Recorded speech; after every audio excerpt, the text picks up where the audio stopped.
Welcome back to the channel, everyone. I'm Indy, and today we're going to review Tales of Iron by Oddbug Studio.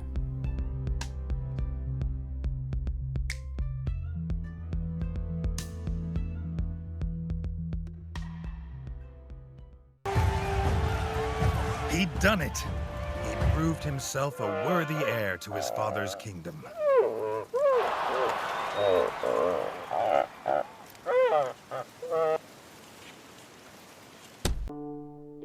Tales of Iron is a hand-drawn light RPG adventure game about a young rat named Reggie.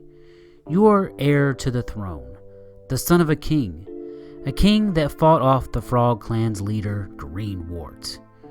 The frogs, they are relentless though, and once again come back to destroy your kingdom. It's up to Reggie to fight for his people and to rid the land of the pond scum once and for all.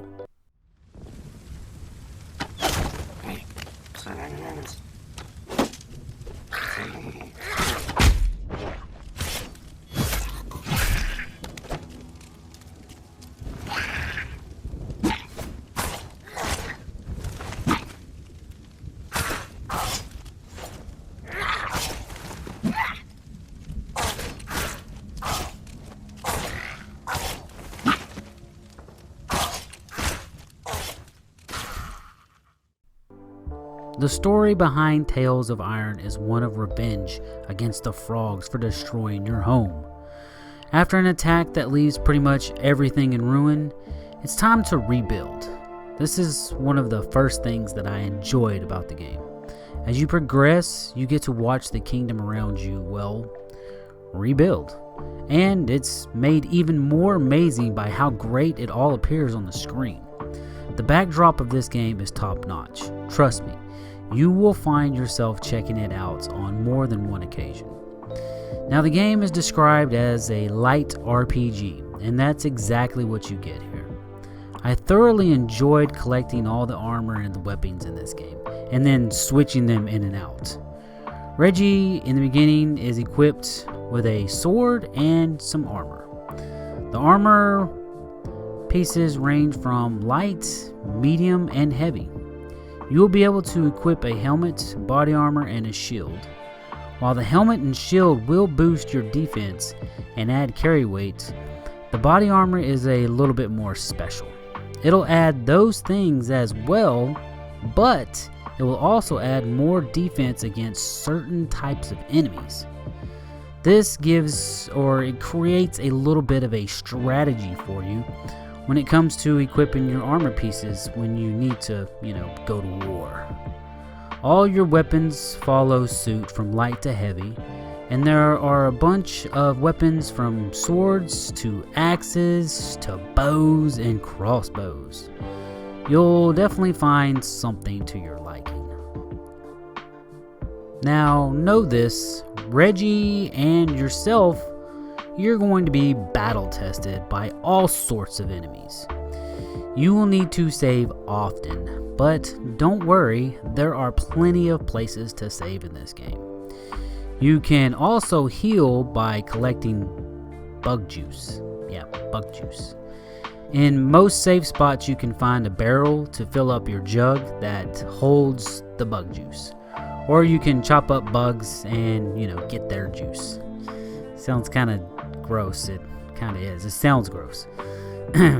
Well, the game is a little dark and, it's kind of brutal at times. Now, with all your weapons and your armor at the ready, it's time for some combat. For most of the game, it's side-scrolling is, how you'll go, but there is a little bit of a Metroidvania mixed in as well. You'll have to dodge by rolling away from your enemies or past your enemies, however you see fit. They will attack you with all sorts of attacks, some that you can block and some that you absolutely cannot. Learning the patterns is a must, especially when it comes to the boss fights. There are quite a few boss fights that vary in difficulty in this game. This leads to pretty much my only complaint that I have. the combat needs a smidge of adjusting. There were times where I felt the hit radius was probably too much, or my character blocked on time but it didn't really work. Also, there were times like rolling through enemies didn't seem to work. You kind of got stuck on your enemy as you tried to roll past them. But keep in mind though, there is a day one patch to fix some of these minor issues. The grubs were dead, and the miners could collect their tools. They swore to work day and night until the kingdom's iron needs were met. I found it kind of funny that the game played like one big side mission, which isn't a bad thing here, as you are trying to, rebuild a kingdom. But just know, when you need anything, and I mean anything, you have to do a side mission, which are, basically like help wanted posts on a board located in different areas. Don't worry about finding your way around though, as each area is laid out on your map. You can also fast travel to these areas once you've been there. Again, all labeled on your map. Oh, and FYI, searching for hidden little areas can be rewarding, if you know what I mean. Something that I thought about for the first half of the game, it felt like, is that Reggie can upgrade his health, but you must first find ingredients so his brother can cook up a delicious meal for you.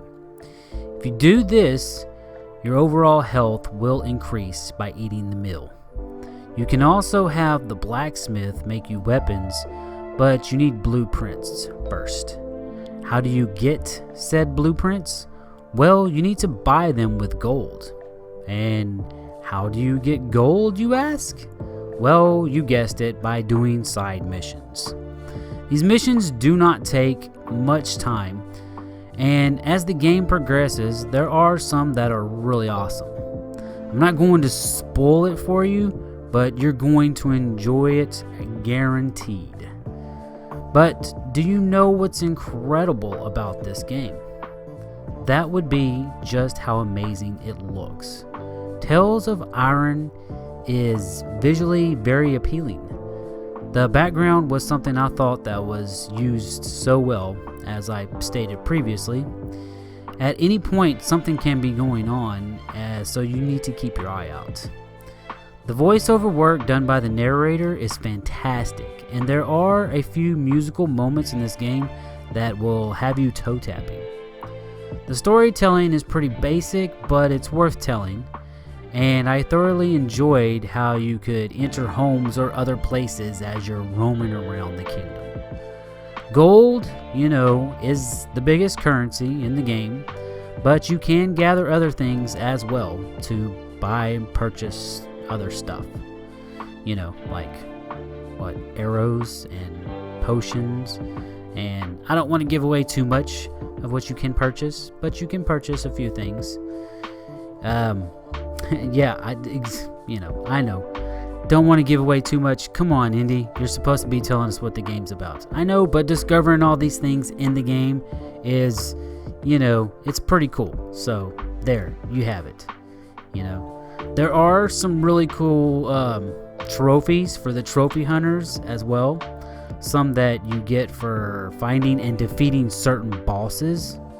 And yes, you can beat this game without taking down all the bosses. I ran into one and immediately left because I knew I was not strong enough to be taking on that boss at the time.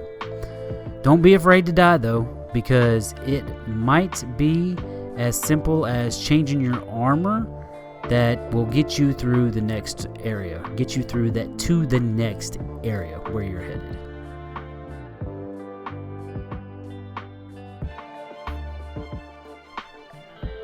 If A Plague's Tale innocence caused us to hate and fear rats, then Tales of Iron does the complete opposite.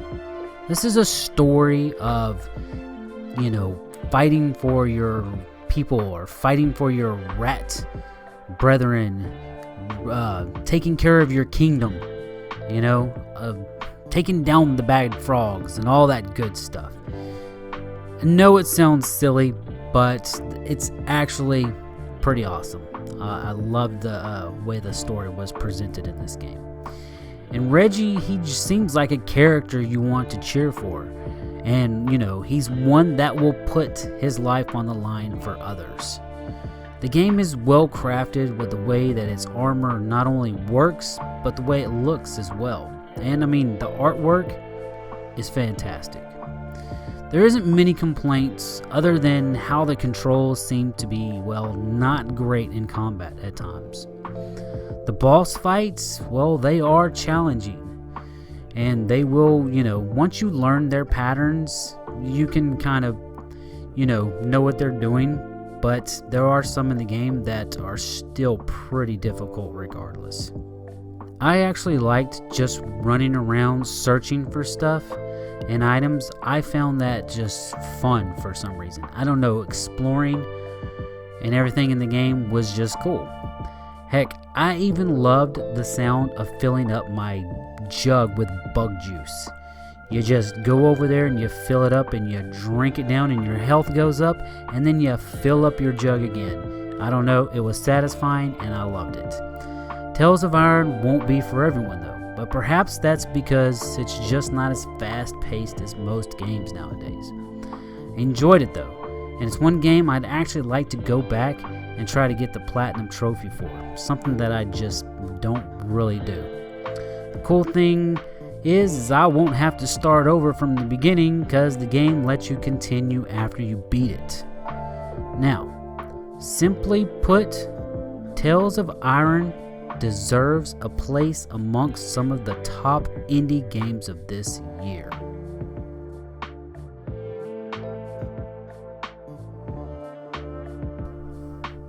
Thank you so much for checking out my review. I hope it was fast-paced enough. I hope I didn't repeat myself as much as I've been told that I do. But yeah, I hope you enjoyed this review of Tales of Iron. I played this on the PlayStation Pro, PlayStation 4 Pro. Get it correct, Indy. Get it correct. Anyways, yes, if you liked the video, please give it a big thumbs up. And, you know, I don't know, maybe play the game. If you do, let me know what you think. Also, let me know what you think about the video, the review. You know, I'm sure some of you will, some of you won't. Whatever. You know, hey, I just hope you come by and that you enjoy checking out some indie games. I hope that I can bring some indie games to you that maybe you haven't heard of before. That's kind of the only reason why I do this. You know, just so I can spread the love of indie games around, you know, just help out a little bit. You can't see me right now, but I'm smiling big because I actually enjoy doing this. I really do. But guess what? As always, Indian, brah.